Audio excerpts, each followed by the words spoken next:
ओम शांति। आज भगवान के महावाक्य हैं।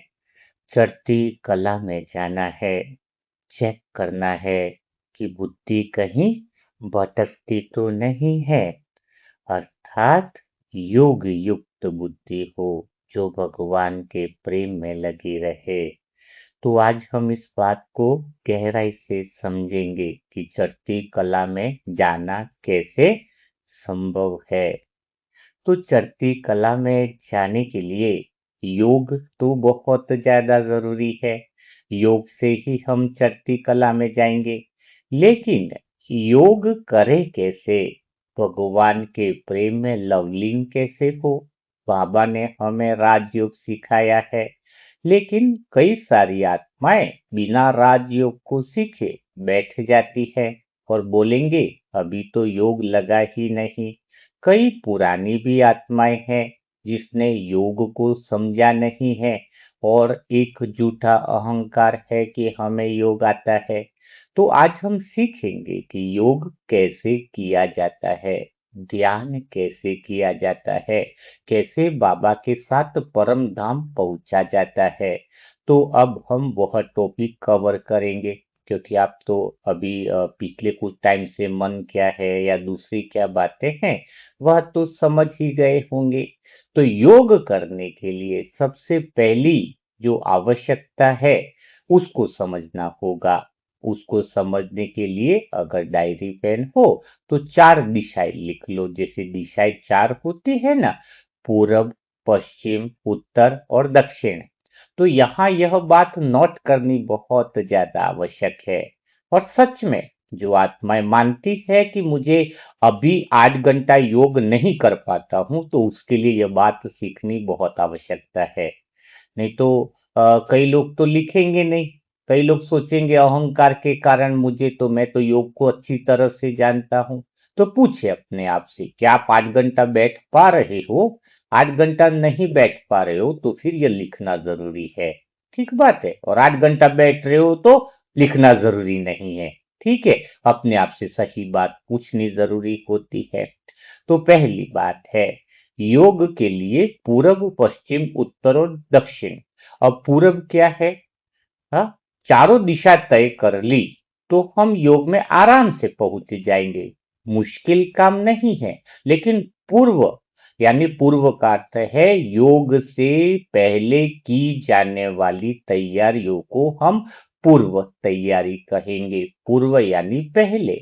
तो जब आप योग में बैठने की तैयारियां कर रहे हो, आपने लक्ष्य बनाया है कि आप घंटों घंटों योग करो, घंटों घंटों भगवान के प्रेम में लवलीन हो, तो उसके पहले पूर्व तैयारियां क्या करनी है? तो पूर्व तैयारियां जो करनी है उसमें सबसे पहली बात लिख लो, मनन चिंतन। क्या लिखना है?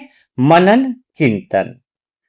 और क्या नहीं करना है? चिंतन मनन नहीं करना है। अर्थात जो भी आत्माएं चिंतन मनन करती हैं वो कभी भी योग लगा ही नहीं सकती है। और योग के लिए सबसे ज्यादा जरूरी है मनन चिंतन। अब दोनों बातों में अर्थ क्या है उसको थोड़ा सा हम समझ लेते हैं। एक बार एक गांव में दो मित्र रहते थे, मोहन और सोहन। दोनों रोज सुबह गांव के बाहर टहलने जाते थे। एक दिन रास्ते में उन्होंने एक सुंदर गुलाब का पौधा देखा।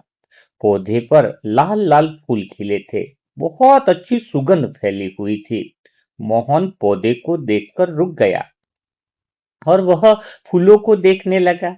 और फिर सोचने लगा कि कितना सुंदर रंग है, कितनी अद्भुत सुगंध है। हाँ? एक छोटा सा बीज इतना सुंदर फूल कैसे बन गया होगा? धरती, पानी, हवा और सूर्य मिलकर कैसी यह अद्भुत रचना है। भगवान की कितनी सुंदर रचना है। वह जितना उस फूल को देखता उतना ही आश्चर्य में डूबता जाता। उसके भीतर आनंद बढ़ता जाता। लेकिन एक बात और थी। हाँ, वह देखते देखते जैसे ही कांटों पर गया तो उसको ध्यान में आने लगा कि कांटे भी हैं इसके साथ, लेकिन फिर उसे ध्यान आया कि फूल इतना सुंदर है तो कांटे इसलिए होने चाहिए ताकि वो उसकी रक्षा भी कर सके। है। तो यहाँ पर आप लोगों को बात बहुत अच्छे से समझनी होगी। मोहन क्या कर रहा है? हाँ, मनन चिंतन कर रहा है। उसका पहला ध्यान किस पर गया? फूल की सुंदरता पे गया, उसकी अद्भुत रचना पर गया, और बाद में उसका ध्यान कांटों पे गया। लेकिन कांटे, फिर उसको लगा कि कांटे इसलिए जरूरी है ताकि फूल की रक्षा हो। लेकिन जो उसका दूसरा दोस्त था, उसने सबसे पहले क्या किया है पता है? पौधे को देखा, लेकिन उसका ध्यान सीधा कांटों पर गया।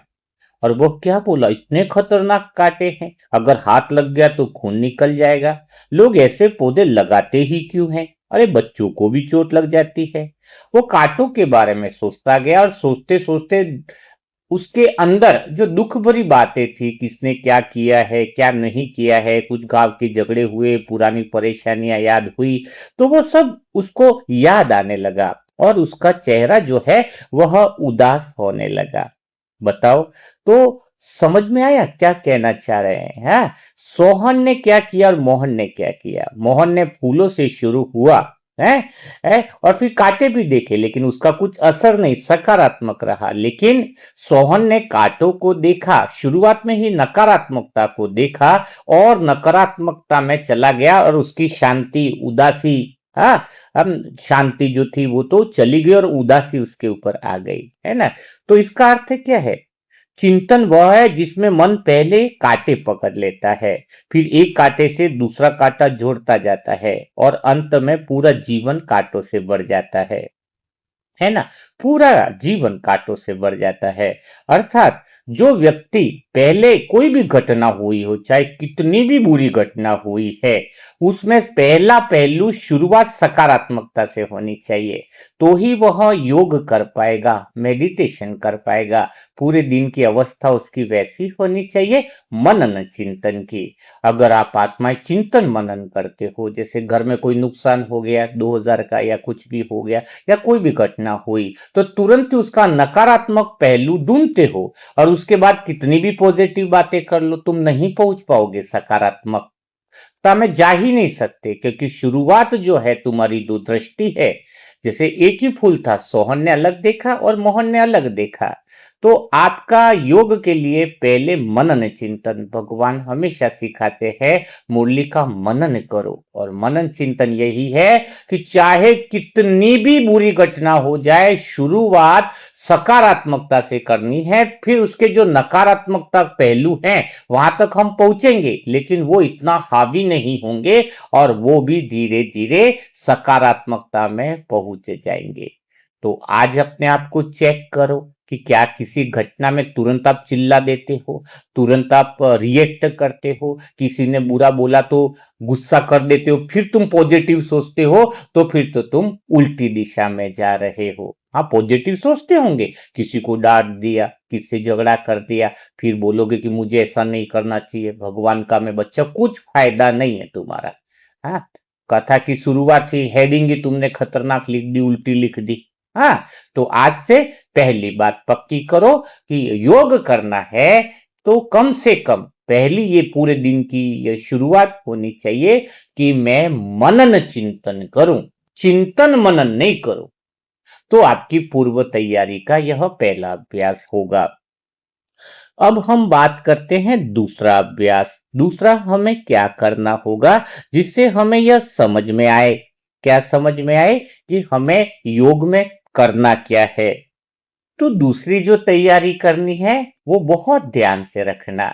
कई लोग सोचते हैं, प्लानिंग बनाते हैं कि योग में यह करूंगा, शरीर को ऐसे बैठा के फिर चंद्रमा तारों के ऊपर जाऊंगा, फिर ये करूंगा, ब्रह्मा बाबा को ऐसे देखूंगा, उनकी गोदी में बैठ जाऊंगा, ऐसा ऐसा करूंगा। हाँ, तो यह तैयारी नहीं है, यह तो आपके फंसने की तैयारियां हैं। हाँ, बिल्कुल सही बात बता रहा हूं। क्या बता रहा हूं? कि आपके फंसने की तैयारियां हो रही हैं, इसे योग में आप आगे नहीं बढ़ पाओगे। तो भगवान ने सहज राजयोग सिखाया है, भगवान जैसा योग तो कोई भी दुनिया में सिखा न सके। तो दूसरी तैयारी आप कागज में चाहो तो नोट कर लो, बहुत मजा आएगा कि मुझे कुछ नहीं करना है। दूसरी तैयारियां क्या करनी है? मुझे कुछ नहीं करना है। यहाँ पर अपनी बुद्धि मत लगाना कि मुझे कुछ नहीं करना है तो कैसे होगा। आराम से सुनो तो समझोगे तो समझ में आ जाएगा। नहीं तो यहाँ पर जैसे मैंने बोला कि मुझे कुछ नहीं करना है, तो लोगों को चिंतन मनन की आदत है तो पहले उल्टी बातें सोचना शुरू कर दिया होगा। यहीं पर फर्क आएगा, क्योंकि यहाँ पर बैठे बैठे मुझे तुम्हारे मन की बातें सुनाई दे रही है। तो अभी चिंतन मनन बंद करो, मनन चिंतन शुरू करो कि कुछ नहीं करने से क्या होने वाला है। ठीक है? तो आपको मजा आएगा। तो आपकी जो चिंता है कि कुछ तो करना ही पड़ेगा, उसका जवाब मिल जाएगा। तो फिर क्या जवाब मिल जाएगा? कुछ तो करना ही पड़ेगा, उसका जवाब मिल जाएगा। तो कैसे करते हैं? थोड़ा सा हम समझते हैं इस बात को कि कुछ नहीं करना है, उसका अर्थ क्या है, पहले उसको ज्यादा समझना होगा। जैसे आप दिन भर में कई सारे ऐसे काम हैं जो आप करते हो, है? आप खाना बनाते हैं, कई बार नहाना वगैरह सब कुछ करते हैं, तो कोई विचार नहीं आते। काफी सारे काम जो हैं वो स्वतः ही हो रहे हैं, कुछ भी करने की आवश्यकता नहीं पड़ती है। आप सोते हो तो सोते हो तब कुछ करना पड़ता है, ऑटोमेटिकली नींद आ जाती है। जो इंसान ज्यादा सोचे कि मुझे सोना है, उसको और उल्टा नींद नहीं आती है। तो योग का अर्थ है कि मुझे कुछ भी नहीं करना है, मुझे कुछ भी नहीं करना है। इसका अर्थ समझो तो बहुत मजा आएगा, आपको आनंद आएगा। जब आपको कल सिखाया कि आत्मा का काम स्थिर रहना, दिशा देना है और देखना है। हाँ, तो जब आत्मा के अंदर मैंपन, मैं कर रहा हूं, वो गायब हो जाए। हाँ, मैंपन गायब हो जाए कि मैं कुछ कर रहा हूं, यह गायब हो जाए, तो कई लोगों के दिमाग में आएगा, हाँ, कि जब आत्मा का काम है देखना, स्थिर रहना, दिशा देना, तो फिर काम कैसे होंगे? हाँ, जब मैं सोचता हूं तभी तो काम होता है। हाँ, लेकिन आपको इस बात में बहुत गहराई से समझना होगा, तभी आप योग कर पाओगे। जैसे मैंने आपको बताया कि आप जैसे नहाते हो या फिर कुछ काम करते हो, तो आपका कुछ ऐसे बहुत सारे काम है दिन भर में, है ना? दिन भर में ऐसे बहुत सारे काम है। कोई बाइक भी चला रहा है तो स्वतः ही चल रही है, इतना सोचना ही नहीं पड़ रहा, कुछ भी बिना सोचे, एक संस्कार सा बन गया। तो आपके दिन भर में कई सारे काम बिना सोचे हो रहे हैं, तो फिर वो कैसे हो रहे हैं? वहां पर तो आप कोई सोच नहीं रहे हो कि मैं कर रहा हूं, पता ही नहीं है, फिर भी सब काम हो रहे हैं। कई काम ऐसे ना सोचते नहीं है, नहाते समय सोचते थोड़ी कि बाल्टी में से जग डालू और मेरे ऊपर पानी डालू, तो भी सारे काम हो रहे हैं। हाँ, तो वैसे ही जब आत्मा में मैंपन नहीं होता है, तो आत्मा के ओरिजिनल जो संस्कार है उसके द्वारा स्वतः ही काम होते हैं। जैसे नहाने का काम स्वतः ही होता है, सोचना नहीं पड़ता है। हाँ, खाना बना रहे तो रोटी, जिसको आदत है तो रोटी अपनी बना लेते हैं, सोचना नहीं पड़ता कभी आटे में पानी डालूं या रोटी को पलटूं गैस पर, सब कुछ स्वतः ही होता है ना। हाँ, सब्जी बनाते तो सोचना नहीं पड़ता है कभी तेल डालूं, हरी मिर्ची डालूं, सोचना ही नहीं पड़ता, स्वतः ही सब डालते हो। इसको एक उदाहरण के द्वारा समझा रहा हूं। तो वैसे ही जब आत्मा अपने मूल स्वरूप में आती है ना, शांत स्वरूप में आती है, जहां पर उसका काम कैसा है, मैं आत्मा हूं। मन सोचे ही नहीं मैं कर रहा हूं, तब तब काम कैसे होंगे? आत्मा के ओरिजिनल संस्कार से काम होंगे। आत्मा का ओरिजिनल संस्कार स्वतः ही सारे काम कराएगा। और ओरिजिनल संस्कार कौन सा है? सबको सुख देने का संस्कार, सबको प्रेम देने का संस्कार, है ना, आनंद दे, वो ओरिजिनल संस्कार प्रकट हो जाते हैं। तो पहला यह भ्रम निकाल देना है कि मैं नहीं करूंगा तो सारे काम कैसे होंगे, तुम कर रहे हो इसलिए सारे काम उल्टे हो रहे हैं। इस बात को जो समझ ले, हाँ, तो योग करने के लिए कुछ करना नहीं है। अगर तुम कुछ करने जा रहे हो तो और उल्टा हो रहा है।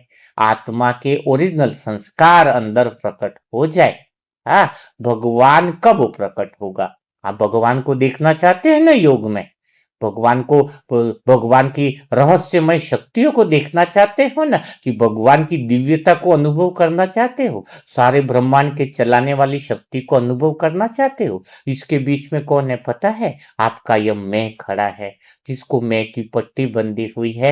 वो भगवान के रहस्य को कभी नहीं समझ सकता है। वो तर्क लेकर के आता है कि मैं करता हूं, मैं ज्ञानी, मैं अहंकार। जब तक मैं न गिरे, भगवान के रहस्य बाहर नहीं आ सकते हैं, भगवान दिखाई नहीं दे सकता है। तुम्हारे और भगवान के बीच में यह मैं की पट्टी बंधी हुई है। यह मैं गिर जाए, यह मैं गिर जाए, तो यहाँ पर मैं गिरने की बात हो रही है कि मैं कुछ नहीं कर रहा हूँ। योग में मुझे कुछ नहीं करना है, क्योंकि आत्मा के काम स्वतः ही हो रहे हैं। स्वतः ही काम इसलिए हो रहे हैं क्योंकि आत्मा के पास करने के लिए संस्कार हैं। कोई भी काम आदत से ही तो हो रहा है। तुम किसी पर चिल्लाते हो तो क्या तुम्हारा मन काम कर रहा है? नहीं, तुम्हें चिल्लाने की आदत है, उस पे चिल्लाने की आदत सी पड़ गई है। हाँ, तो तुम्हारे संस्कार से काम हो रहे हैं। तो जब हमारा मैं गिर जाता है कि मैं कुछ नहीं करने वाला हूं, तो आत्मा काम करना शुरू कर देती है, अर्थात आत्मा के ओरिजिनल संस्कार। हाँ, जब आपको कैसे पता चलेगा कि आत्मा के संस्कार काम कर रहे हैं? जब वह उसके अंदर मैंपन नहीं आएगा कि मैं कर रहा हूं, वो भावना नहीं आई, तो समझ लेना आत्मा अपना काम कर रही है। सोचो जरा, भगवान कितना निरहंकारी है। तो निरहंकारी क्यों है? क्योंकि भगवान के अंदर वो परमात्म संस्कार है, विश्व कल्याणकारी संस्कार है। उनके मन में मैं नहीं आता ना, भगवान के अंदर अहंकार नहीं आता। क्यों? क्योंकि और फिर काम कैसे हो रहे? भगवान इतने सारे काम कैसे कर रहा है? क्योंकि उनके संस्कार ही प्रकट हो रहे हैं, विश्व कल्याण के संस्कार है, और संस्कार से सारे काम हो रहे हैं। एक भगवान सारे विश्व को संभाल रहा है, सारी आत्माओं को संभाल रहा है। तो अब तुम्हें इस बात को समझना होगा। योग की पूर्व तैयारियां करवा रहा हूं। तो दूसरी बात क्या सीख रहे हो? कि मुझे कुछ नहीं करना है। जब कुछ नहीं करना है तो आत्मा अपना काम शुरू कर देगी। भगवान के रहस्य, दिव्य शक्तियां, दिव्य गुण सारे प्रकट होने लगेंगे। आप घंटों, 8 घंटा तो छोड़ो, कई घंटों घंटों खो जाओगे। आपको बताऊं, आप घंटों तो छोड़ो, जब तक मैं खड़ा है तब तक तो योग तुम्हारा जबरदस्ती वाला होने वाला है। 3 घंटा बैठना योग सजा हो जाएगा। योग सजा नहीं है, योग तो आनंद का विषय है। तो थोड़ा हम इसको और अच्छे से क्लियर करेंगे। जैसे एक बार एक गांव में बुढ़ा हलवाई रहता था। उसकी दुकान पर हमेशा भीड़ लगी रहती थी। लोग मिठाई खाने कम आते थे, पर उससे बातें करने ज्यादा आते थे। एक दिन एक युवक ने पूछा, और जो हलवाई था उसकी उम्र भी लगभग 80 साल थी, उसको पूछा, आपकी उम्र 80 साल हो गई है और आप इतने शांत रहते हो? हाँ, और सबसे बड़ी बात है कि आप ऐसा शांत कैसे रह पाते हो? तो हलवाई ने क्या बोला पता है? कि मैंने सोचना छोड़ दिया है। क्या बोला हलवाई ने? कि मैं दुकान पर बैठता हूं, पर सब कुछ मैं कर रहा हूं, ये मैंने सोचना छोड़ दिया है। तो युवक ने बोला, फिर ये मिठाई कौन बनाता है?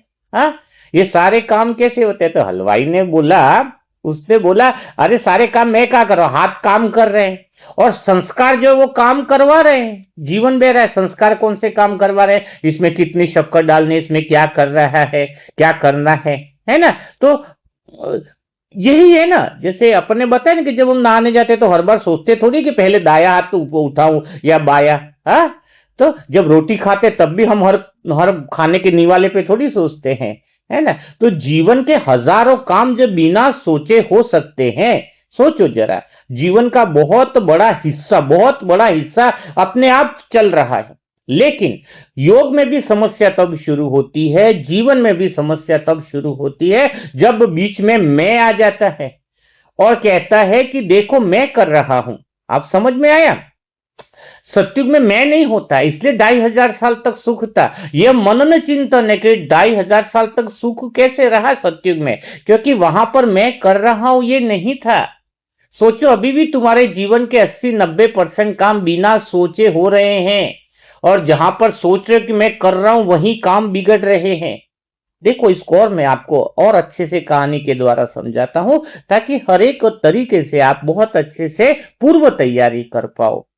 हाँ, एक बार एक बार क्या हुआ कि एक मक्खी को, एक भाई ने मक्खी को देखा। वो मक्खी क्या हुआ कि एक बैल जा रहा था तो बैल की पीठ पर वो मक्खी बैठ गई। हाँ, और शाम को बैल है ना पूरा खेत जोत कर लौट करके आया। शाम को है ना पूरा दिन मक्खी बैल के किसके ऊपर बैठी रही, बैल की पीठ पर बैठी रही। हाँ, और फिर मक्खी शाम को उसी बैल के साथ वापिस आई। वो मक्खी उड़कर दूसरी मक्खियों के पास गई और बोली, बहनों आज तो मैंने पूरा खेत जोत दिया। पूरा खेत जोत दिया। हाँ? अब खेत जोतने वाला कौन था, बैल था। वो खाली काम करने वाला कौन था, बैल था। और मक्खी क्या कर रही थी, श्रेय ले रही थी कि मैंने सारा खेत जोत दिया। यही तो साभी मनुष्य की हालत है। प्रकृति अपने काम कर रही है, संस्कार काम कर रहे हैं, समय काम कर रहा है, और बीच में मनुष्य कहता है मैंने किया। हाँ, मैंने किया। ये जो मैंने किया है, समझ में आया, वही तो सबसे बड़ी प्रॉब्लम है। यही सबसे बड़ी दिक्कत है। यह मैंपन आपको निकालना होगा। सब काम संस्कार से हो रहे हैं, सब काम स्वयं हो रहे हैं। एक एक राजा था, है ना। थोड़ी कहानियां इसलिए लेता हूं कि आपको मैं चाहता हूं हर चीज इतनी क्लियर हो जाए। आपको पता है मेरा मनन चिंतन लगभग 400-500 इंसिडेंट पे होता था। 7 दिन में मैं 500 घटनाएं ऐसी लेता था जिससे मुझे समझ में आता था कि मैं कुछ नहीं कर रहा हूं। हाँ, वही पूर्व तैयारी थी मेरी योग की, और बहुत आनंद आता था। तो चलो ये बात और सुना देता हूं कि एक राजा था, उसके पास एक बुद्धिमान सारथी था जो चलाने वाला रहता है। एक दिन राजा ने पूछा, हाँ, और जो सारथी रथ चला ही रहा था तो उसको जानबूझ के राजा को थोड़ी मस्ती सूझी। राजा ने बोला, भाई रथ कैसे चलता है? तो सारथी ने ये नहीं बोला कि मैं चलाता हूं, सारथी ने बोला कि घोड़े चला रहे हैं, रथ कैसे चलता है? घोड़े चलते हैं रथ से, पहिए घूमते हैं, रास्ता सहयोग देता है और समय आगे बढ़ाता है। फिर राजा ने बोला, और तुम्हारा क्या काम है फिर? तुम क्यों बैठे भाई घोड़े चला रहे, पहिए ऑटोमेटिक घूम रहे, समय साथ दे रहा है, समय रास्ता बता रहा है, तो तुम्हारा क्या काम है? सारथी मुस्कुराया, बोला दिशा देना। राजा बोला बस? सारथी बोला बस? अगर मैं स्वयं घोड़ा बनने लगूं तो रथ खाई में जाएगा। राजा देर तक हंसता रहा। फिर सारथी बोला, यही तो आत्मा की कहानी है। आत्मा का काम खाली दिशा देना है। घोड़े अपने आप चल रहे हैं, रास्ते अपने आप हो रहे हैं, समय अपने आप सारे काम कर रहा है। आपको खाली देखना है सब पे। आप देखने की जगह पर होंगे तो आपके आत्मा के संस्कार काम करेंगे, स्वतः ही काम करेंगे। लेकिन मैंपन के संस्कार काम करोगे तो स्वयं को घोड़ा समझ लिया तो सारा भ्रम शुरू हो जाएगा। हाँ? सारा भ्रम जो है वहीं से शुरू होता है। हम्म तो आत्मा का मूल संस्कार कौन सा है? आत्मा का मूल संस्कार तो जैसे कि प्रेम करना है। प्रेम करना कोई काम नहीं है, प्रेम आत्मा का स्वभाव है। जैसे आम का पेड़ आम देता है वैसे आत्मा प्रेम देती है। फिर भी लोग प्रेम क्यों नहीं दे पाते पता है? प्रेम क्यों नहीं दे पाते? क्योंकि जैसे आम का पेड़ आम देता है तो हिसाब किताब नहीं गिनता है? आम का पेड़ जो आम का पेड़ आम देगा तो हिसाब किताब नहीं गिनेगा। लेकिन हम क्या कर रहे हैं, हर समय गिनती करते रहते। मैंने उसके साथ इतना अच्छा व्यवहार किया, मैंने उसको सम्मान दिया, उसने लौटाया कि नहीं लौटाया। तो ये हिसाब किताब वाले संस्कार शुरू हो जाते हैं तो प्रेम भाग जाता है। प्रेम तो भाग ही जाएगा ना। पहाड़ से बहती हुई जो नदी होती है मैदानों में आती है। रास्ते में उसे किसी नदी से किसी ने पूछा कि तुम इतना पानी क्यों देती हो? नदी ने बोला कि मेरा काम है दहना, बहते रहना। कोई उसे गंदा भी करता है, हाँ, तो भी उसको वो गंदगी साइड में नदी बहती है और साइड में हो जाता है। क्योंकि नदी कभी भी अपना स्वभाव नहीं भूलती है। हाँ? सूरज को प्रकाशवान बनने की जरूरत नहीं पड़ती, फूल को सुगंधित बनने की जरूरत नहीं पड़ती, फिर आत्मा को प्रेममय बनने की जरूरत नहीं पड़ती है। बस उसे ये भूलना छोड़ना होगा। हाँ, कि ये जब मन के अंदर मैंपन आता है कि मैं कर रहा हूं, ये बात जैसे ही वो छोड़ देते हैं ना, आत्मा के ओरिजिनल संस्कार से सारी दुनिया के काम हो जाते हैं। सोचो जरा, आपके पास दिव्य शक्तियां है आत्मा की। मैं हिसाब किताब क्यों करते? मैंने उसके साथ अच्छा व्यवहार किया, उसने मेरे साथ नहीं किया। हाँ, ये फिर मैंपन के संस्कार है। और मैंपन के संस्कार वाली जो आत्माएं हैं वो कभी भी योग नहीं कर सकती है। आया समझ में? तो सबसे पहली बात क्या समझ में आई कि हमें अहंकार को, मैं को खत्म करना होगा। हाँ, कि मैं कर रहा हूं, योग में भी मैं कर रहा हूं का भाव खत्म होगा तो ही भगवान प्रकट होंगे। कई सारी आत्माएं कहते हैं मुझे शिव बाबा दिखता नहीं। कई सारी आत्माएं कहते हैं भगवान का इतना गहरा प्रेम अनुभव नहीं होता है। इसका कारण क्या है? वो मैं अभी भी खड़ा है, झुकना नहीं आया। मैं का अर्थ क्या है? वह झुकना जानता है। हाँ, हाँ? मैं का अर्थ क्या है कि वह झुकना जाता है, झुकना जानता है। अगर आप झुकने को लिए तैयार हो, झुकने के लिए अगर तैयार हो तो फिर भगवान भी प्रकट हो जाएगा, भगवान भी प्रकट हो जाएगा।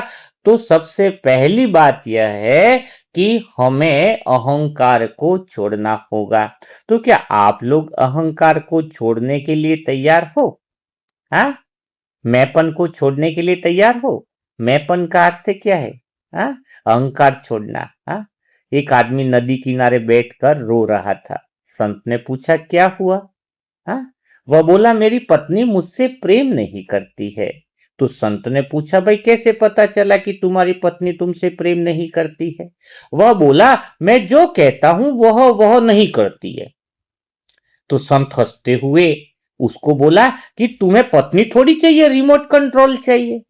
हाँ, तो जब प्रेम उसे कहते ही नहीं ना, जहां नियंत्रण की इच्छा है कि मेरी पत्नी मेरी नहीं सुनती, मेरा भाई मेरा नहीं सुनता, जहां स्वामित्व है, नियंत्रण है, वहां प्रेम नहीं है।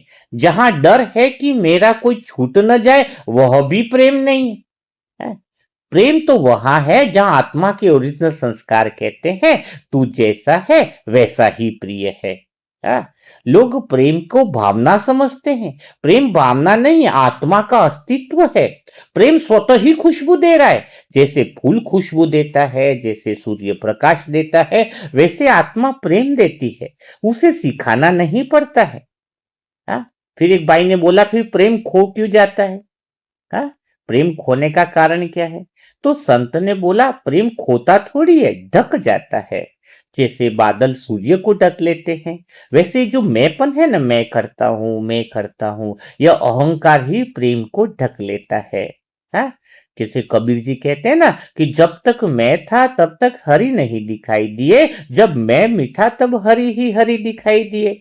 तो जब ये मैं कर रहा हूं, मेरे अंदर ज्ञान है, मेरे अंदर ज्यादा समझ है, मैं ज्ञानी हूं। हाँ, मुझे सम्मान मिलना चाहिए। हाँ, तो जब तक ये मैं है तब तक भगवान उसको दिखाई दे ही नहीं सकते हैं। हाँ, जब मैं खत्म हो जाए, मैं कुछ नहीं हूं। इसलिए आज आपको योग की तैयारी में क्या बताया आपको? मुझे कुछ करना ही नहीं है क्योंकि मैं हूं ही नहीं, तो करूं कैसे?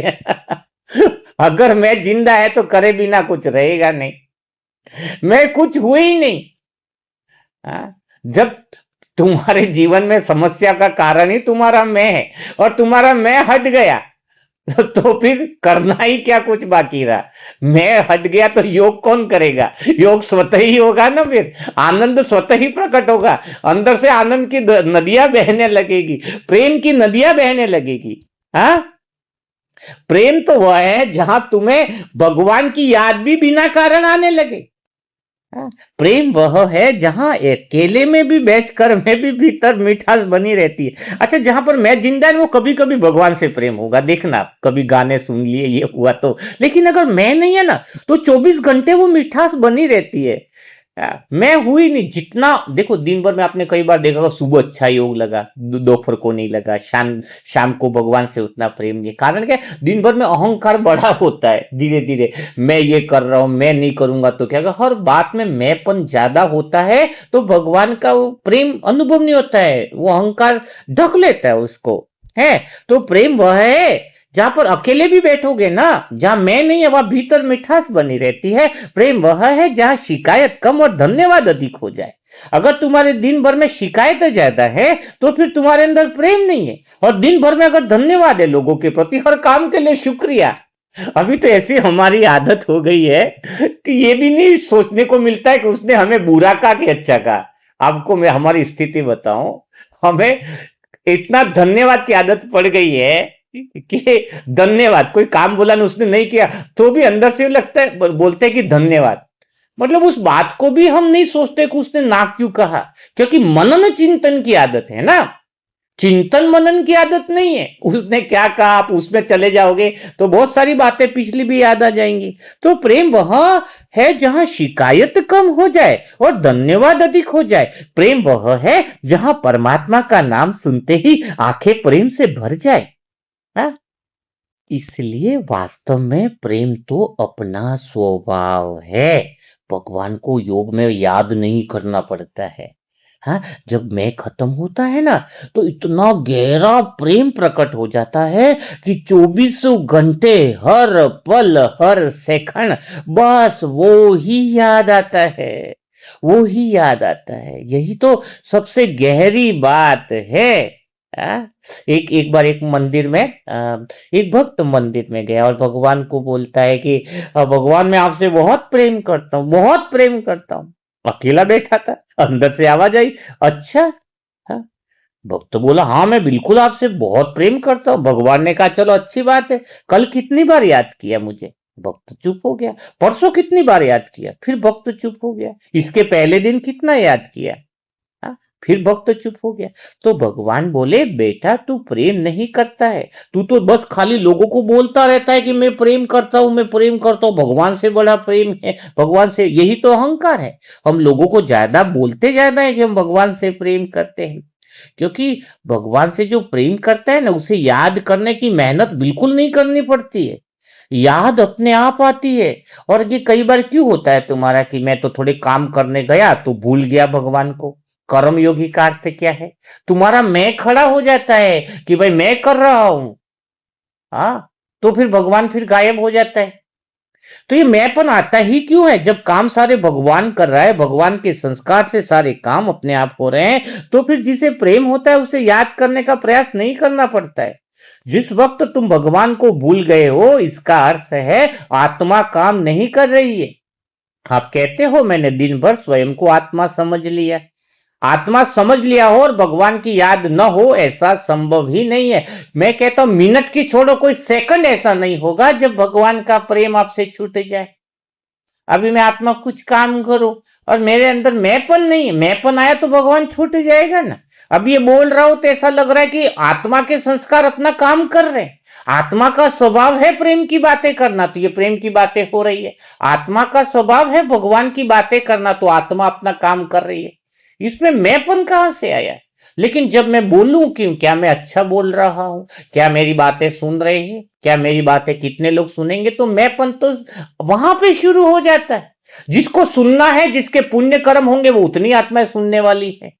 हाँ, सभी तो नहीं सुनने वाले। तो ये परिणाम भी मैं क्यों सोचूं? आत्मा के संस्कार से काम हो रहा है। तो जिसे प्रेम होता है उसे याद करने की मेहनत नहीं करनी पड़ती है, याद अपने आप आ जाती है। जैसे प्यासे को होता है ना, वो प्यासे को पानी याद आता है।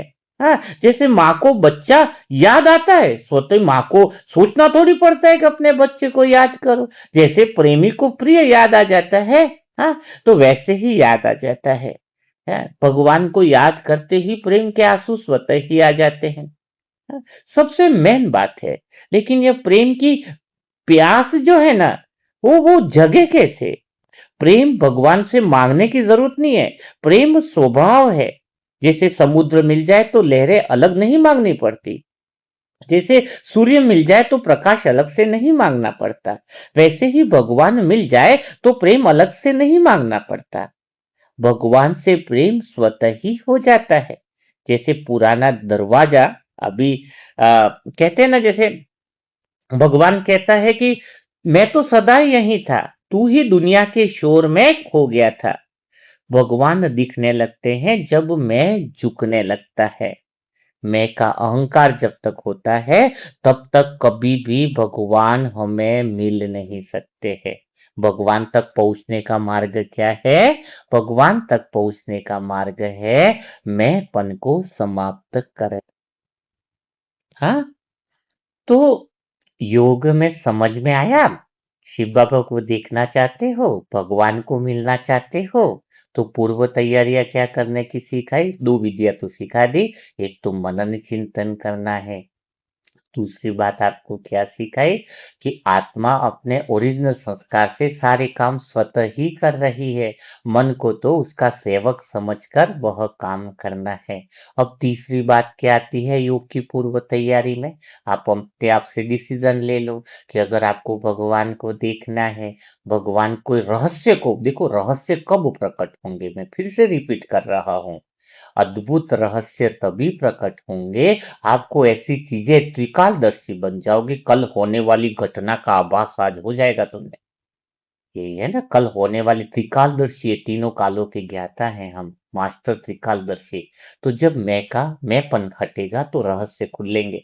पूछते हो ना कि नई दुनिया कब आने वाली है, नया संसार कब बनने वाला है, सब कुछ स्पष्ट है। कई सारी आत्माएं तो सब कुछ जानती है, बताती नहीं है खाली। हाँ हाँ, ये भी समय आने पर बताया जाता है। हाँ, क्योंकि वो मैंपन खत्म हो जाए तो तो भगवान हमें दिखने लगता है। चलो इसको भी एक कहानी से समझते हैं। एक बार एक राजा था, उसे अपने राज्य, अपनी सेना, अपने महल और अपने ज्ञान पर बहुत बड़ा अभिमान था। वो जहां भी जाता था ना, लोग झुकते थे। है, धीरे धीरे उसे लगने लगा कि संसार में मुझसे बड़ा कोई है ही नहीं, क्योंकि इतने सारे लोग सम्मान कर रहे। ज्ञान भी उसको बहुत अच्छा था, महल इसका सबसे सुंदर था। फिर एक दिन उसने क्या किया, घोषणा कर दी कि जो मुझे भगवान तक पहुंचने का मार्ग बताएगा, उसे मैं बहुत बड़ा पुरस्कार दूंगा।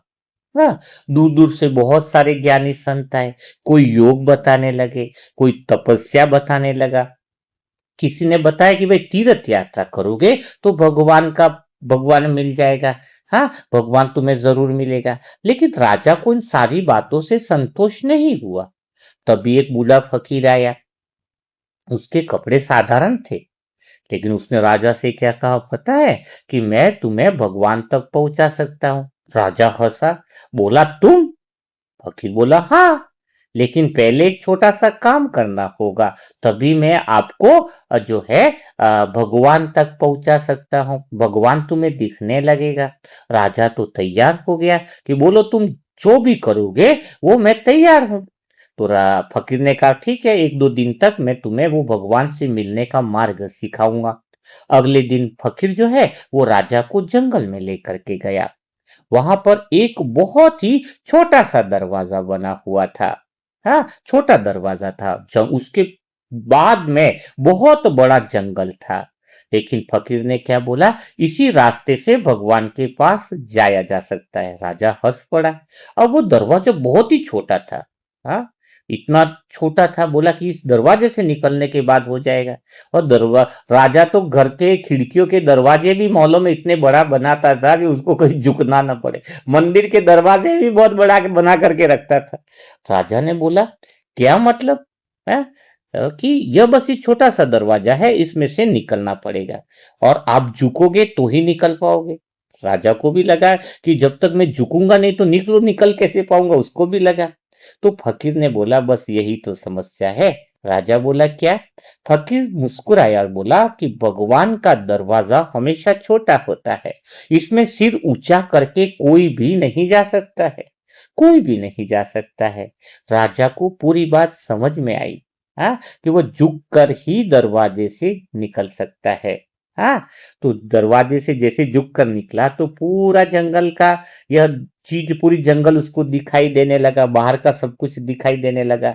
तो राजा को समझ में आया कि अगर भगवान तक तुम्हें पहुंचना है, भगवान को पाना है, तो जो ये मैं कर रहा हूं, मेरे अंदर ही ज्ञान है, मैं ही सबसे ज्ञानी हूँ, मैं ही समझदार हूँ। यह मैं जैसा है, जैसे मैं झुक जाए कि मुझे कुछ नहीं आता है, मैं तो कुछ हूँ ही नहीं, मैं को नमन करना झुक जाए, इसलिए तो मंदिर में झुकते हैं ना। तो जब हम अहंकार हमारा छोटा हो जाता है तो हम भगवान को देख नहीं पाते हैं। जो व्यक्ति अहंकार को साथ में रखे वह तो भगवान को कभी पार ही नहीं कर पाएगा। हाँ, जैसे कोई आदमी नदी पार करना चाहे और किनारा भी साथ में उठा कर ले जाना चाहे, तो ऐसा तो कभी संभव नहीं होगा ना।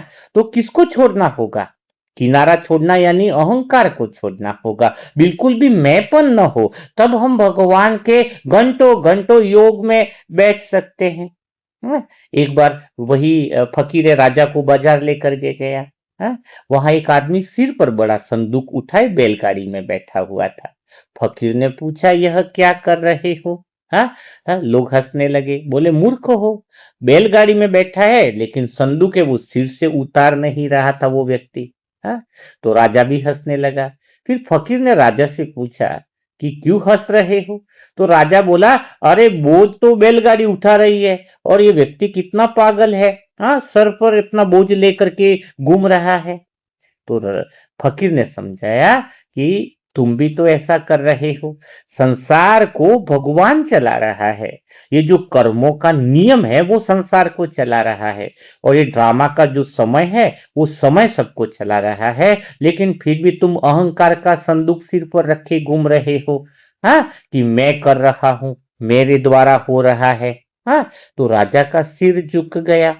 हाँ, फकीर बोला ना कि जो मैं को हम ये जो मैंपन का है, सबसे बड़ी भगवान का सारा जो ज्ञान है संगम युग के अंदर, सारे शास्त्रों का जो सार है वो यही तो भगवान मिटाने के लिए है। सबके अंदर सबसे बड़ी बीमारी ही यह मैंपन की लगी है, जबकि सारे काम स्वतः ही हो रहे हैं, क्रेडिट लेना। इसलिए तो कबीर ने कहा है ना कि आपा मिटे तो हरि मिले, क्योंकि जब तक मैं खड़ा हूं तब तक वह दिखाई नहीं देता है।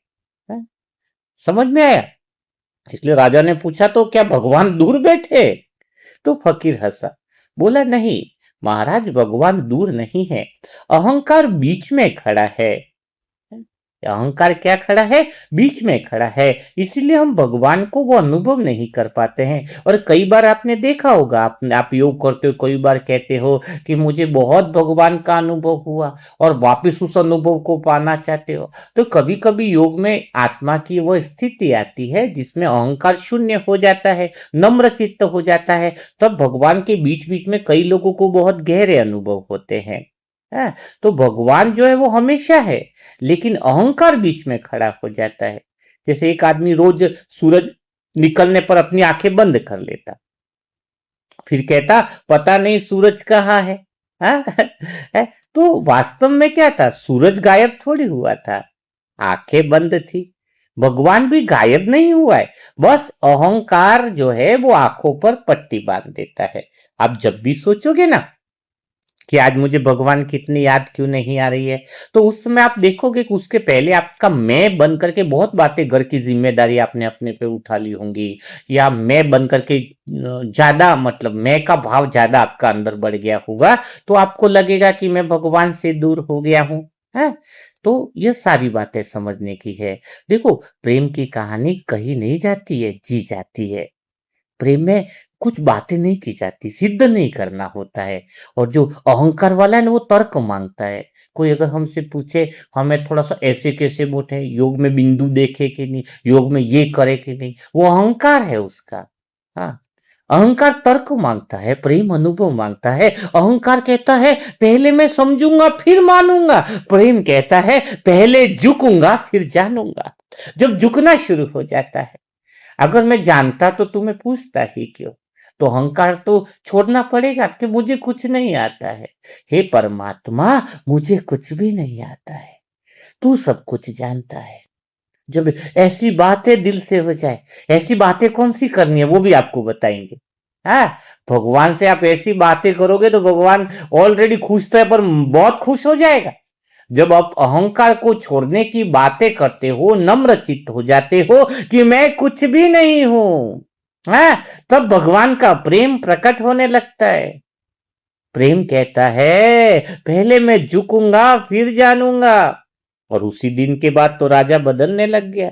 वह पहले की तरह बड़ा राजा नहीं रहा, भीतर से हल्का हो गया। अब उसे लग गया कि मैं कुछ नहीं कर रहा हूं, सब कुछ भगवान कर रहा है, तब आपको भगवान की कृपा दिखाई देती है। अभी आपको एक राज की बात बताऊं, आपके जीवन में परमात्मा इतना काम कर रहा है आपके बच्चों के लिए, भले वो दूर विदेश में रहते हो, चाहे यहाँ रहते हो, पूरे परिवार को सब कुछ भगवान संभाल रहा है। लेकिन भगवान की कृपा उसे ही दिखाई देती है जिसका मैंपन ना हो। कोई कहता है ना, फिर भगवान की कृपा हर पल बरसती है। वो सोचता है इतना बड़ा काम कैसे हो रहा है, इतनी सारी चीजें में भगवान मुझे निमित्त कैसे दिखाई दे रहे हैं।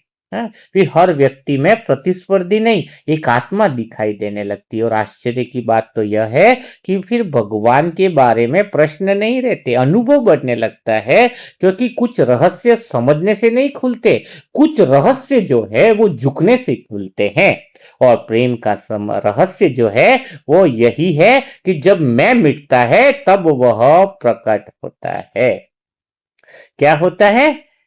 जब मैं, हाँ, क्या, कि मैं जो खत्म हो जाए, अहंकार जिसको खत्म हो जाए, तो फिर वह भगवान का प्रेम प्रकट होता है। अहंकार की निशानी क्या है? आपके अंदर अहंकार बचा है कि नहीं बचा है, चेक करना चाहोगे? कितना अहंकार है आपके अंदर? हम्म? थोड़ा आसान भाषा में आपको सिखाता हूँ। हाँ, अभी जैसे बीच में गैप हो जाता है ना थोड़ा पोस्ट, तो यही बात आती है कि बाबा इस कंठ में वो सरस्वती विराजमान करो, जिसके द्वारा आपको आसान शब्दों के द्वारा वो बातें क्लियर हो जाए। हाँ, कंठ में सरस्वती विराजमान रखो तो लक्ष्मी भी आकर बैठ जाती है। सरस्वती और लक्ष्मी बहनें हैं। अगर तुम्हारे पास सरस्वती नहीं तो लक्ष्मी ज्यादा समय रहने वाली नहीं है। तो ध्यान किस पर होना चाहिए? सरस्वती पर रहना चाहिए। तो चलो थोड़ा हम अहंकार की निशानी को देखते हैं कि क्या हमारे जीवन में कितना अहंकार है या नहीं है, या कितना खत्म हुआ है। एक गांव में एक बूढ़ा कुमार रहता था। वह बहुत साधारण आदमी था, लेकिन पूरे गांव में सबसे प्रिय था। सब लोग उससे बहुत ज्यादा प्यार करते थे। एक दिन गांव का एक पढ़ा लिखा युवक उसके पास आया। बोला कि दादा मुझे समझ में नहीं आता, आप इतने पढ़े लिखे भी नहीं हो, लेकिन लोग आपकी इतनी इज्जत क्यों करते हैं? आपने तो कोई बड़े ग्रंथ भी नहीं पढ़े हैं, न कोई बड़े भाषण दिए हैं। हैं? वो कुमार था। वो कुमार हंस पड़ा। बोला कि बेटा मैंने एक कला सीख ली है। युवक ने बोला कौन सी कला तुमने सीख ली है? कुम्हार बोला जब कोई मेरे पास आता है तो मैं उसे यह महसूस नहीं होने देता हूं कि मैं उससे बड़ा हूं। इस बात को आप सभी बी के भाई अंडरलाइन करो। इस बात को आप अंडरलाइन करना। अगर भगवान के प्रेम में योग लगाना चाहते हो, घंटों घंटों भगवान के प्रेम में डूबना चाहते हो, तो पूर्व तैयारियां करो, पहली ये बात पक्की रखो। जैसे कुम्हार ने क्या बोला? कुम्हार बोला कि जब कोई मेरे पास आता है तो मैं उसे यह महसूस नहीं होने देता हूं कि मैं उससे बड़ा हूं। दादियों के पास जाते थे, बिल्कुल अहंकार ही नहीं, जैसे छोटी बच्चियां हो। हाँ, छोटे से कोई हो, हम बड़े हो इतना। तो जब हमारे पास कोई बैठता है हम अपना ज्ञान शुरू कर देते हैं, घर वाले हमसे डरते हैं। यह हमारा अहंकार ही तो है कि हम दूसरे को अपने से बड़ा ज्यादा अनुभव कराना चाहते हैं। इससे बड़ा अहंकार क्या हो सकता है? तुम ज्ञान में जीत सकते हो पर प्रेम में हार जाओगे मेरे दोस्तों। हाँ, कितना साधारण होना चाहिए, जीवन इतना साधारण होना चाहिए कि जब कोई पास आए, जब कोई हमारे पास आए तो उसे यह महसूस होने देना है कि मैं, क्या महसूस होने देना है? तो उसे लगना चाहिए कि वह हमसे बड़ा है। मैं उससे बड़ा हूं यह महसूस नहीं होना चाहिए, बिल्कुल महसूस नहीं होना चाहिए। तभी तो हमें कपड़े भी साधारण क्यों रहना है। सफाई रखना है, कपड़े पे गंदगी नहीं होनी चाहिए। कपड़े पे गंदगी मत रखो, सफाई एकदम रहनी चाहिए। लेकिन बहुत महंगे ही पहन लिए। अभी मेरे अभी 400-500 के ड्रेस कुर्ता पजामा लेता हूँ, 1000 के 800 रुपया बोलता है तो बहुत डर सा लगता है। अभी तक इतने जीवन में वही खरीद पाया हूँ। 400 या 500 रुपए के जोड़ी में 600 आता है। कारण क्या है? 1000-1500 का पहन लिया, बहुत ज्यादा हाई फाई है। तो दूसरे जो छोटे हैं या कोई ऐसे लोग हैं वो हमसे जुड़ नहीं पाते हैं। है। सिंपल रहने में क्या होता है, 100 रुपए की चप्पल रहता है मेरा जीवन में, 100-200 रुपए की जो चप्पल पहननी है वो सिंपल। एक आपको समझाने के लिए बता रहा हूँ, मुझे कोई देखकर एक ही बात समझेगा। पैदल ही यात्रा करता हूँ, गाड़ी घोड़े भी नहीं अपने पास तो है, मैं पैदल ही जाता हूँ आत्मा। हाँ, काम करना है, बैठ गए तो चले गए। कारण क्या है, इसका रीजन है, बहुत बड़ी बात है, कोई दिक्कत नहीं है, साधनों का यूज करना भी गलत नहीं है, लेकिन इससे लोग हमसे रिलेट कर पाते, आसानी से हल्के रूप में बात कर पाते हैं। नहीं तो कई लोग हमारे पास आते तो दिल खोलकर बात नहीं कर पाते, ये तो बहुत बड़ा भाई है, इससे कई बातें कैसे करें। गरीब माताएं होंगी, बुजुर्ग माताएं होंगी, दिल की बातें होंगी, उनको लगे कि ये तो मेरे जैसा ही है, क्या लगे, ये तो मेरा जैसा ही है। तभी तो हल्के रूप में बात करते हैं। तो हमें इन कहां पे हम जा रहे हैं इस बातों को, नहीं तो कई लोग तो भाई बहन है, कार लेके पहुंच जाएंगे गांव में, कहीं झंडा लगाना है, जैसे ये मैपन दिखा रहे। अरे हम कार लेके अपना दिखाने जा रहे हैं, हम ये उनकी सुनने जा रहे हैं। जहां जरूरत है कि सामान्य गाड़ी जा रही है, आप चले जाओ, ताकि हम उनसे रिलेट कर पाए, ये तो भाई हमारे जैसे ही है।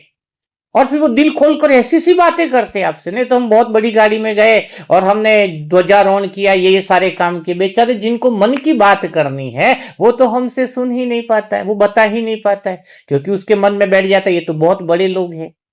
तो हमें साधारण ब्रह्मा बाबा इतना सिंपल का रहने का सोचो ना। वो वो कंडे का जो गोबर का कंडे बनाते हुए दिखे ब्रह्मा बाबा। जो सामने वाला एक भाई आया कि बाहर से तो बोले कि ब्रह्मा बाबा कोई अलग होंगे, भगवान आते होंगे तो कितना ऊंचे में रहते होंगे, लेकिन ब्रह्मा बाबा को देखा तो वो तो कंडे कर रहे थे। हाँ, गोबर के कंडे। सोचो, जिसके अंदर भगवान आता है वो इतना निमित्त भाव, इतना सरल स्वभाव जो ब्रह्मा बाबा के अंदर देखा, आजकल की आत्माओं में दिखता है किसी में? क्योंकि सबका मैं बहुत बड़ा है, अहंकार बड़ा है, और फिर बोलेंगे कि भगवान क्यों नहीं मिलता। हो सकता है वो ड्रेसों में ऊंचे हो जाएंगे, ऊंची सीटों पर होंगे, लेकिन भगवान के दिल में राज नहीं कर पाएंगे।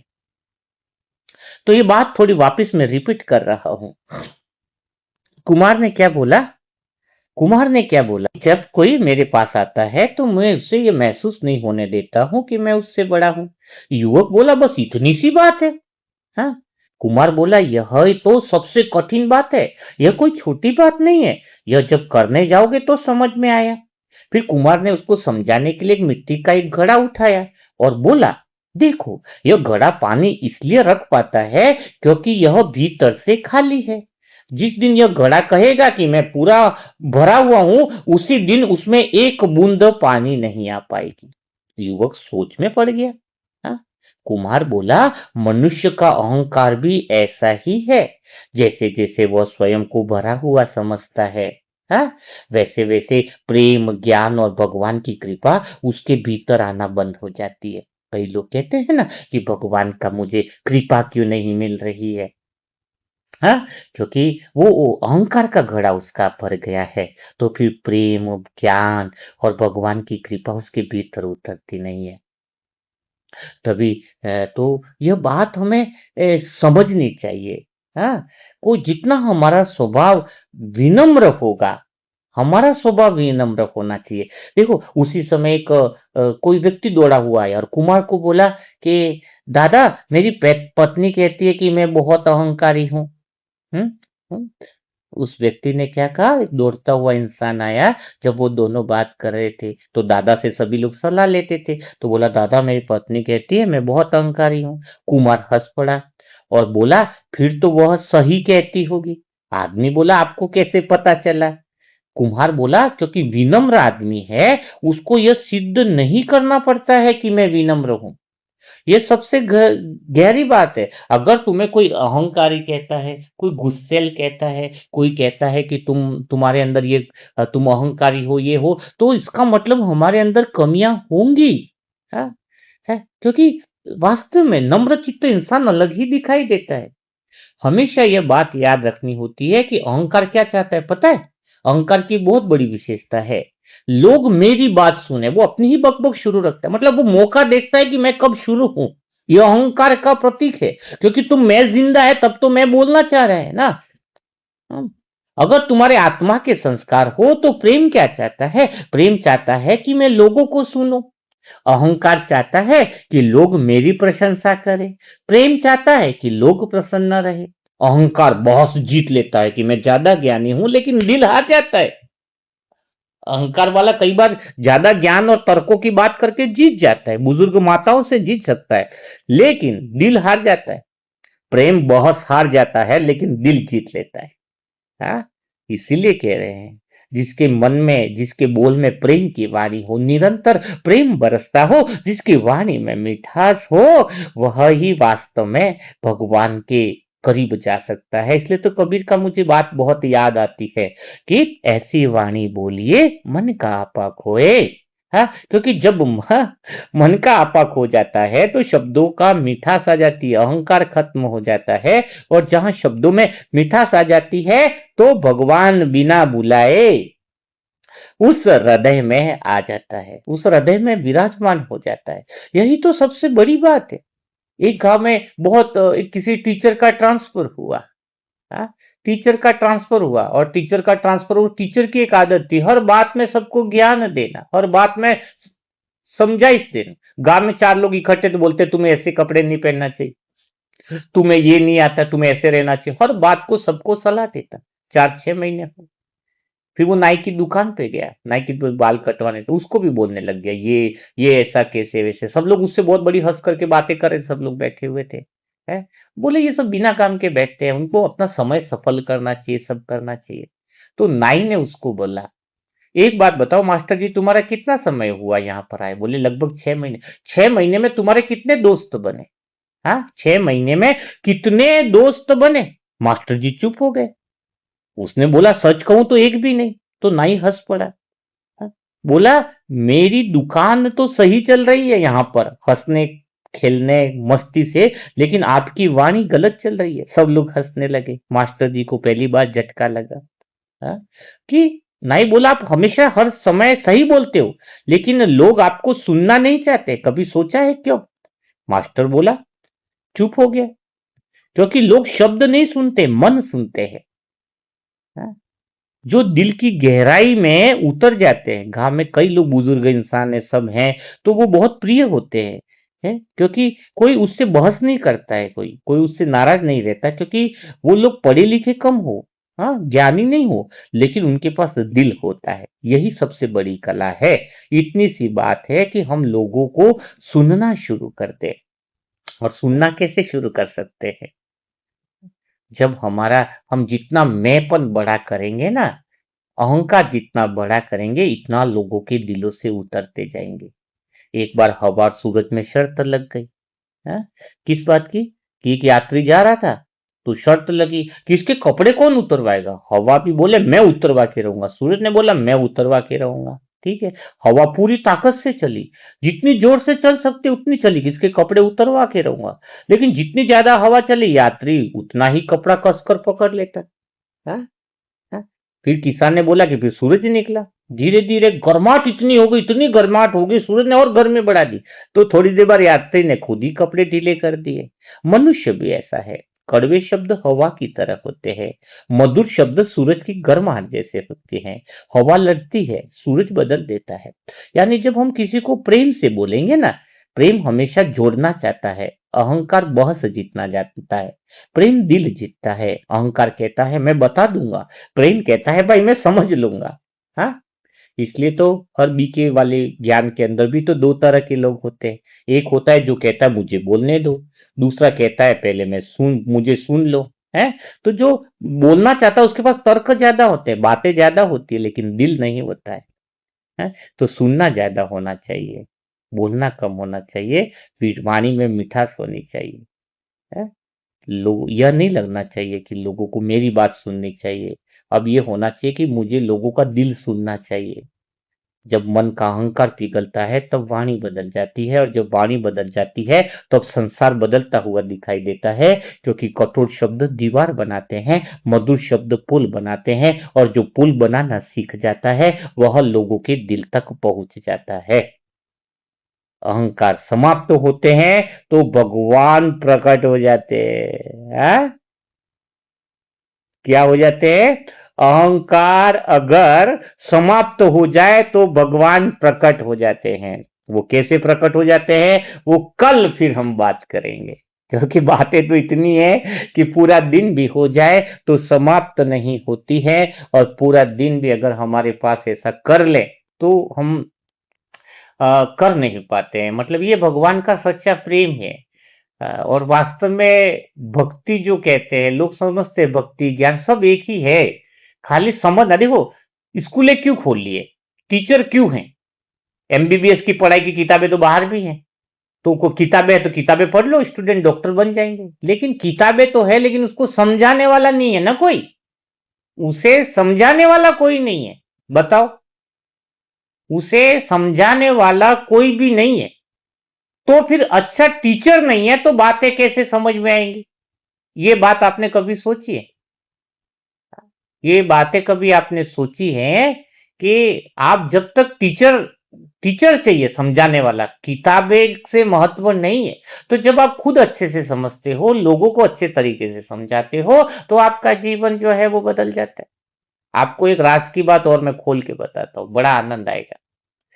मैं पिछले मैं कहीं जाता नहीं हूँ ज्यादा, लेकिन मुझे भगवत कथा करवाने के निमंत्रण बहुत आ जाते हैं। हाँ, मैं धोती पहन के भगवत कथाएं कराई है। पिछले सालों में लगभग मैंने काफी सारी कथाएं कराई है। अब कथाएं क्यों कराई है, बात समझो जरा। उनको परमात्मा शिव का सत्य परिचय लेकर गया हूँ, वहां पर जो श्रीमद् भगवत गीता है उसका सही अर्थ समझाता हूँ।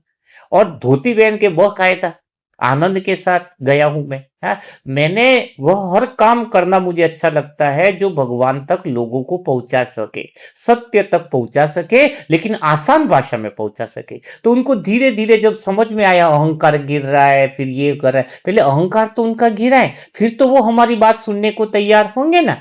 हाँ, तो फिर मैं वहां पर ये जो असली रामायण का भी आपको कभी अभी असली रामायण कथा जब इनशॉट ऐप पे अपने आत्मा की यात्रा पे ऐप पे निकलेगी, एक वीडियो रिकॉर्डिंग हुई है, वीडियो ने ऑडियो रिकॉर्डिंग ही करी कर सकते हैं, 3 घंटे की भागवत कथा करवाई है 10 दिन तक के लिए है। उसमें वो भागवत कथा जब आप सुनोगे हास्य तरीके के साथ है, और सीधा भगवान का सत्य परिचय परमात्मा शिव तक पहुंचने का मिल जाएगा। हाँ, तो वो एक अपन खेल खेल में हंसते खेलते आनंद के साथ लोगों को जो है उनको ये बोलना है, वो जैसे अपलोड होने ही वाला है वो जल्दी ही, और उसमें कुछ काटना है, वो सब हो रहा है, क्योंकि ढोल नगाड़ों की भी आवाज आपको तो पता है भगवान के उसमें। तो वो एक एक कथा 3-3 घंटे की है, पूरी भजन कीर्तन के साथ है। लेकिन जो 10 घंटे 10 दिन तक वो कथा सुन लेगा, वो फिर भगवान शिव का परिचय नहीं मांगेगा, वो सेंटर में भाग कर दौड़ेगा। बताओ, तो मजा आएगा कि नहीं? तो सबको वह आत्मा की यात्रा ऐप डाउनलोड कराओ, कमेंट बॉक्स में है, और पहला कमेंट में भी आत्मा की यात्रा का लिंक दिया हुआ है, और उसको बहुत अच्छे से समझेंगे, बहुत अच्छे से लोगों को बताएंगे। तो भगवान का सहज राजयोग है जब हम प्रिपरेशन करें। आज आपको पूर्व दिशा सिखाई गई है, पूर्व तैयारी क्या करनी है, फिर पश्चिम का अर्थ होगा उसके पश्चात क्या करना है। तैयारी के पश्चात पश्चिम का अर्थ क्या है, उसके पश्चात क्या करना है। फिर उत्तर दिशा का अर्थ है कि आपको वो उत्तर यानी सारे रहस्यों का उत्तर तुम्हारे पास मिल जाएगा। और दक्षिणा यानी लास्ट में भगवान की दक्षिणा बाप समान मिलने की हो जाएगी। तो धीरे धीरे बढ़ेंगे, अभी जल्द से नहीं बढ़ेंगे। और जिन लोगों ने आत्मा की यात्रा ऐप अपडेट नहीं करी है, वो सभी आत्माएं मिलकर आत्मा की यात्रा ऐप को अपडेट जरूर कर ले, क्योंकि उसमें काफी सारे जो वीडियो हैं वो दिख नहीं पा रहे होंगे आपको। अपडेट करोगे तो वो जो वीडियो जो दिख नहीं रहे वो भी आपको दिखने लग जाएंगे। तो कल फिर हम मुलाकात करेंगे ऐसे दिल छू जाने वाले नए मुरली मंथन के साथ, नई बातों के साथ। तब तक के लिए सभी भाई बहनों को ओम शांति। और कमेंट बॉक्स में जरूर लिखिएगा कि भागवत कथा के लिए कौन कौन इच्छुक है। भक्ति मार्ग की आत्माओं को हम कैसे समझा पाए, ये ट्रेनिंग है ना, भगवान हमें सिखाता है, वही तो हमें सीखना है कि हमारे परिवार है, निमित्त आत्मा, सबका कल्याण हो सके, वो भगवान तक पहुंच सके। सच्ची सच्ची सत्यनारायण की कथा सुनाए। ओरिजिनल सत्यनारायण की कथा कौन सी है, वो किताबों वाली तो पढ़ ली, लेकिन उसका अर्थ किसी ने समझा नहीं है। हाँ, तो इसीलिए अब ओरिजिनल सत्य कथा भक्ति से हम इसमें लाएंगे। भक्ति में मंदिर में घंटे बजा रहे, लेकिन घंटे बजाए क्यों रहे लोगों को पता ही नहीं है ना। भगवान को थोड़ी जागना है, घंटा तो इसलिए बजा रहे हैं कि हमें खुद को जागना है। मंदिर की घंटियां बजा बजा के जागना किसको है, खुद को जागना है। हाँ? अगरबत्ती लगाने से कुछ होने वाला नहीं है ना। अगरबत्ती लगाने का मतलब है कि हम अपने गुणों की खुशबू कितना फैला रहे हैं, लोग हमें कितना पसंद कर रहे हैं, वो अगरबत्ती की खुशबू फैलानी।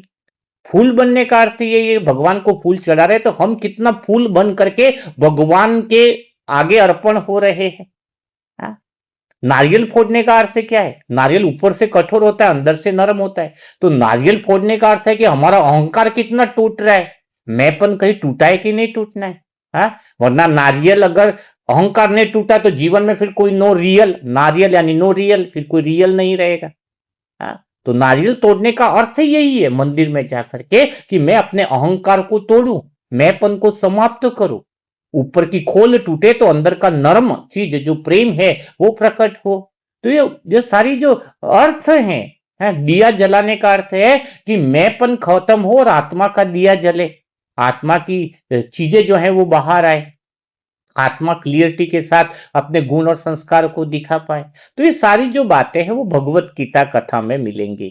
तो बहुत मजा आएगा, बहुत सुंदर दिशा मिलने वाली है। आप कमेंट बॉक्स में जरूर लिखिए कि आपका और हमारा ये सफर कैसा चल रहा है, कि आपको आनंद आ रहा है, लेकिन इस आनंद के सफर में और आनंददायक सफर कैसे बन सकता है और मजेदार कैसे हो सकता है, जब ऐसी नॉन बीके हैं, श्रीमद् भगवत गीता की सच्ची तरीके वाली है, नॉन बीको के लिए बहुत सारी बुक्स है, बहुत सारा ज्ञान का भंडार पड़ा है, लेकिन ज्ञान वाला भंडार जो पुस्तक प्रकाशन वाला है वो कहता है उसको मणिराम भी चाहिए, मणिराम यानी धन भी चाहिए। तो कौन कौन इस कार्यों में विशेष निमित्त बनकर हम सेंटर पर निशुल्क बुके पहुंचा पाए, इसके लिए जो निमित्त बनना चाहे वो हम कर सकते हैं।